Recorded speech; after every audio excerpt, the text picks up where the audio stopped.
अस्सलामुअलैकुम जी, welcome back to my channel और होपफुली सब ठीक-ठाक होंगे। आज मैं आप लोगों के लिए बहुत अच्छे-अच्छे टिप्स लेकर आई हूँ, ना सिर्फ किचन से रेलेवेंट और भी बहुत से प्रॉब्लम।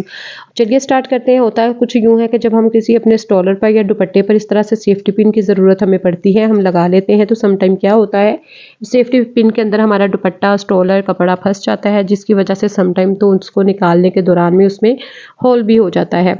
तो आज मैं आपको बताऊँगी कि इसका ईज़ी वे है, कभी भी आपके दुपट्टा ख़राब नहीं होगा, आपके जो दुपट्टे स्टॉलर वो सेफ रहेंगे। आपने करना क्या है, हर घर में इस तरह के छोटे-छोटे बीड्स यानी कि मोती वगैरह होते हैं। आपने सेफ्टी पिन के अंदर पहले उसको बीड्स को लगा लेना है, उसके बाद आपने अपने दुपट्टे या स्टॉलर पर लगा लिए सेफ्टी पिन, तो कभी भी आपका दुपट्टा फँसेगा नहीं। सेकंड टिप की तरफ आते हैं। सम टाइम होता है कि जेंट्स के या बच्चों के जो है इस तरह के जो है ना कपड़े न्यू होते हैं, तो हमें बटन जो है वो बंद करने में सम टाइम बहुत ज़्यादा दुश्वारी का सामना करना पड़ता है। इसके लिए भी मैं बहुत अच्छी और अमेजिंग टिप आपको बताऊँगी। बहुत सी ये चुन्नी-मुन्नी है तो टिप, लेकिन आप कमाल की है।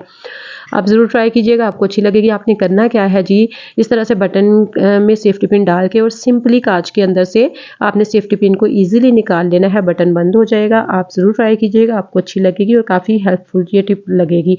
क्योंकि आजकल विंटर है, सम टाइम होता है काँच जो है वो बहुत टाइट होते हैं और बटन उसमें से ईज़िली निकलता नहीं है। हम उसको काफ़ी अच्छे तरीके से निकालने की कोशिश करते हैं, लेकिन मुश्किल लगता है, तो इस तरह से ज़रूर ये ट्रिप आज़माइएगा। नेक्स्ट टिप की तरफ आते हैं। हमारे घरों में इस तरह के छोटे-छोटे बॉक्सेस मिलते हैं जो कि बहुत ही मज़बूत होते हैं। आपने करना क्या है, और हम लोग इकट्ठी ग्रोसरी करते हैं, शॉपिंग वगैरह करते हैं, तो जितने बिल्स हैं ना उनको वेस्ट ना किया करें, पहले रख लिया करें। मैं पहले फेंक देती थी, लेकिन बहुत समटाइम्स परेशानी का सामना करना पड़ता है। बाज़ औक़ात चीज़ें कुछ वापस करनी पड़ती थी और हमारे पास बिल नहीं होता। तो आपने क्या करना है कि एट लीस्ट आपने जब तक अपनी चीज़ों को यूज़ नहीं कर लिया, तो आपने बिल इस तरह से सारे जो बिल्स हैं ना वो एक इस तरह के बैग में कहीं भी अपने घर में रख देंगे। अगर आप इस तरह से ऊपर भी रख देंगे ना इसके ड्रेसिंग के, तो ये बुरी लुक नहीं देगा। तो काफ़ी अरसे बाद उसको रिमूव कर सकते हैं, तो ये भी अच्छा लगेगा। आगे नेक्स्ट टिप की तरफ आते हैं। सम टाइम होता है कि हमारी ये जो स्ट्रेटनर है और या कोई भी इस तरह की मशीन होती है हेयर से रेलेवेंट, या आपकी जूसर ग्राइंडर कुछ भी है, उनकी वायर्स जो है बहुत लंबी होती हैं।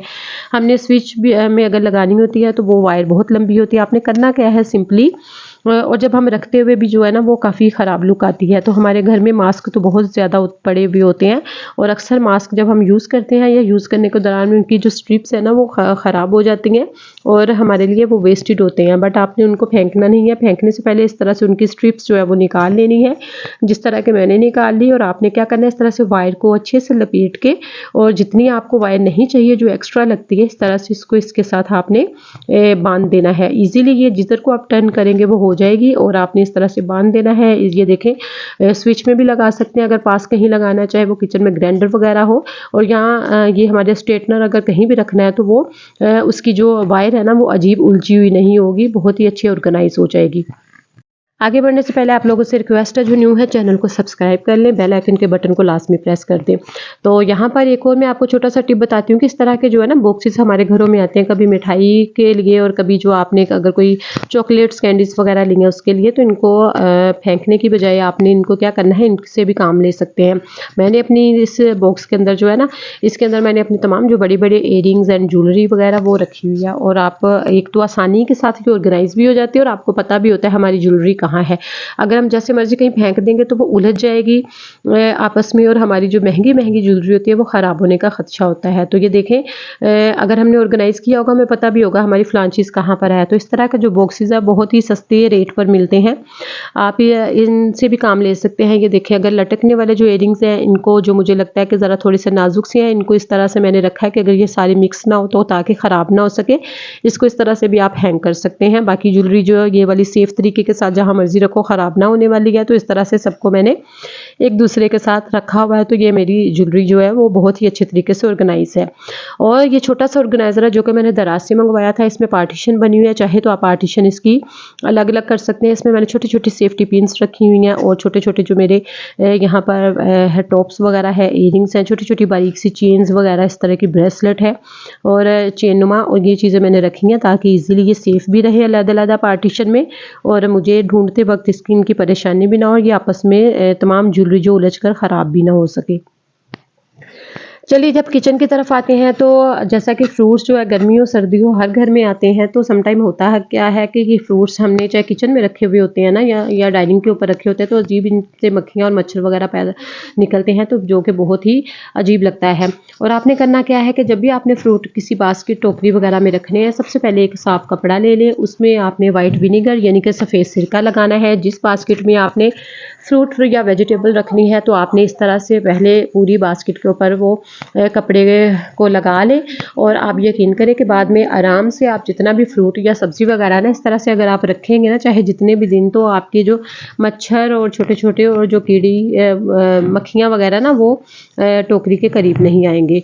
और इसी तरह से बाकी तो किचन की जो क्लीनिंग और चीज़ें और वो हमारी साथ-साथ चलती रहती हैं। शेल्फ़ जो है वो भी आप डेली के डेली तो साफ़ होती है, लेकिन इस तरह से होता है ना, बॉक्सेस वगैरह या ट्रेज़ वगैरह या जो भी चीज़ें हमने रखी होती हैं, तो उनको दूसरे तीसरे दिन इन चीज़ों को आपने हटा के एक अपनी जगह से और नीचे से अच्छे से कपड़ा वो साफ़ कर लें शेल्फ़, ताकि आपकी शेल्फ़ बिल्कुल साफ़ हो और वहाँ पर भी जो दाग हों ताकि वो फिक्स ना हो जाए, और आपकी जो शेल्फ़ है उसकी लुक जो वो बदनुमा ना लगे और साफ़ से साफ़ होती रहे। इस तरह से अगर साफ़ डेली करते रहेंगे हम, तो हमारी शेल्फ़ जो है नीट भी लगेगी। उसके अलावा ये है कि मक्खियाँ वगैरह जो है, कीड़े मकोड़े फिर इतनी जल्दी आपके किचन में दाखिल नहीं होते। बाकी जो है रोलिंग पिन, रोलिंग बोर्ड यानी कि चकला और बेलन, उसको डेली के डेली साफ़ करें। कटिंग बोर्ड है उसको डेली के डेली साफ़ करें। तवा जो है वो डेली ही आप साफ़ करें। रात को कर लें, एक दफ़ा कर लें, ज़रूरी नहीं इसको जितनी दफ़ा रोटी बने करें, नहीं, रात को एक दफ़ा सोने से पहले लाज़मी जब आपने अपना किचन समेटना है तो इसको भी वॉश करके तो फिर रखें। ये छोटी-छोटी टिप्स हैं जिनको हम अगर मद्देनज़र रखते हैं ना, फ़ॉलो करते हैं, तो हमारी जो लाइफ़ भी ईज़ी हो जाती है और हमें बहुत अच्छा लगता है, हमारा किचन घर पूरा नीट एंड क्लीन लुक देता है। तो जो सम टाइम होता है हमारे पास सर्फ़ नहीं होता भई, और हमारे जो रुमाल होते हैं ना रोटी वाले और शेल्फ़ वाले किचन में जिनसे हम काम लेते हैं, तो वो हमारे ख़राब हो रही होते हैं, चिपचिपाहट होना शुरू हो जाती है। तो आपने सिंपली क्या करना है, आपके पास ये डिश वॉश लिक्विड पड़ा होगा, वो 2 चम्मच या 1 चम्मच ऐड कर लें, और उससे जब बॉयल होना शुरू हो जाए तो अपने रुमाल वगैरह को वॉश कर लें, और आपके रुमाल इससे भी बहुत अच्छे से साफ़ हो जाएंगे। और छोटे-छोटे जुगाड़ खुद हमें पैदा करने पड़ते हैं ताकि इन्हीं से हम अपने काम ले सकें। ज़रूरी नहीं अगर वो कोई रेलेवेंट चीज़ उससे मुतल्लिक आएगी तो हमारा किचन साफ़ होगा, घर साफ़ होंगे। छोटी-छोटी जो टिप्स हैं एंड ट्रिक्स हैं वो हम लोगों को खुद ही फॉलो करते हैं। होपफुली आज की वीडियो आपको अच्छी लगी होगी, आप लोगों के लिए हेल्पफुल साबित होगी। मुझे कमेंट में ज़रूर कमेंट कीजिएगा, और ताकि मुझे भी पता चले आप लोगों ने कमेंट किए हैं। ओके, दुआ में याद रखिएगा। टेक केयर, अल्लाह हाफ़िज़, बाय बाय।